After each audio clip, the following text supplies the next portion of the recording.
ഒരു വല്ലാത്തൊരു ദിവസമായി എന്ന് തന്നെ പറയാം കേട്ടോ. കാരണം ഉച്ച കഴിയുമ്പോഴേക്ക് നമ്മുടെ കൂട്ടുകാരികളൊക്കെ ഗ്രൂപ്പിൽ ഇങ്ങനെ മെസ്സേജ് ഇട്ടുകൊണ്ടിരിക്കുകയായിരുന്നു.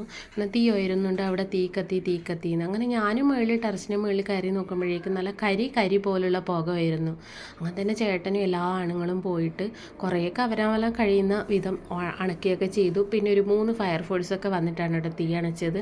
ഇപ്പം ഇത്രയും ഹൈറ്റിലും വെള്ളം എത്താത്ത സ്ഥലമൊക്കെ ഉണ്ടായിരുന്നു. അവിടേക്ക് ആൾക്കാർ പോയി ഒരുപാട് എന്താ പറയുക നേരത്തിന് ശേഷമാണ്. കാരണം അത്രയ്ക്ക് തീ ഉയർന്നായിരുന്നു. ഇത് നമ്മുടെ പുറത്ത് നിന്നെങ്ങാണ്ട് ഇതിൻ്റെ ഉള്ളിലോട്ട് എന്തോ അറിയില്ല, നമ്മളാരും കണ്ടതില്ലല്ലോ. അപ്പം അങ്ങനെയൊക്കെ വന്നു എന്നുള്ള ഊഹാപോഹങ്ങളൊക്കെയാണ് കേട്ടോ ഉയരുന്നത്.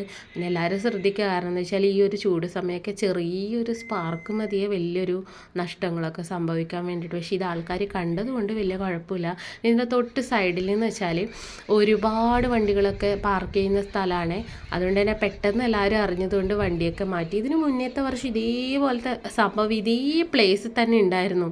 എന്താണെന്നറിയില്ല, വലിയൊരു അപകടം അന്നും ഒഴിവായിട്ടുണ്ടായിരുന്നു. അതെന്ന് വെച്ചാൽ വണ്ടിയുടെ തൊട്ടടുത്തെത്തി ഇങ്ങനെ കത്തിക്കൊണ്ടിരിക്കുകയായിരുന്നു.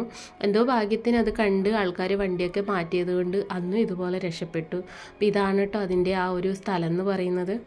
ഇവിടെയാണ് ഇങ്ങനെ തീ ആളി കത്തി പോയത്. ഉണങ്ങിയ പുല്ലൊക്കെ ആകുമ്പോഴേ പെട്ടെന്ന് ഇങ്ങനെ പടരുമല്ലോ. എന്തോ ഭാഗ്യത്തിന് ആളപായം ഒന്നുമില്ലാതെ രക്ഷപ്പെട്ടത് ഭാഗ്യം.